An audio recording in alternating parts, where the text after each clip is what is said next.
50,000 টাকা অনুদান পাঠিয়েছি। তারপরে বাতিলের মোকাবেলায় জাতীয় ইমাম সমাজ সদস্যতা থেকে প্রতিরোধ করে যাচ্ছি আমরা। আমার ভাইয়েরা, সর্বোপরি সর্বশেষ একটা সংবাদ আপনাদের সবার জানা থাকতে পারে, আমরা নতুন করে আপনাদেরকে জানাতে চাই। বর্তমান সরকার ধর্ম মন্ত্রণালয় কর্তৃক ইমাম, মুয়াজ্জিন ও খাদেম সংশ্লিষ্ট যে কোনো গেজেট প্রকাশ করেছে, এই গেজেটগুলো ইমামদের পক্ষে, ইমামদের সহায়তার জন্য, এই সহায়তা করতে আমরা সবাই একমত আছি কিনা?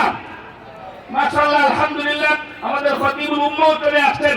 আমার ভাইরা, আমার বন্ধুরা, যে কথাগুলো আপনাদেরকে শোনাইলাম, আমরা আমাদের কাছে মধ্য থেকে যে খরচগুলো করে থাকি সর্বাক্ষরিক সব সময়, সেটা একজন দুইজন নয়, কমপক্ষে 10 জন মিলে সেই খরচাটিকে আমরা মনিটরিং করি এবং সেটা আপনাদের কাছে জানাইলাম। আল্লাহ যেন আমাদের এই প্রয়াসকে, আমাদের সংগঠনের কাজগুলোকে আল্লাহ কবুল করে, ঠিকঠা করে।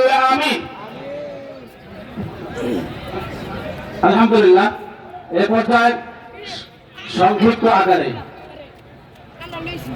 আমাদের সম্মানিত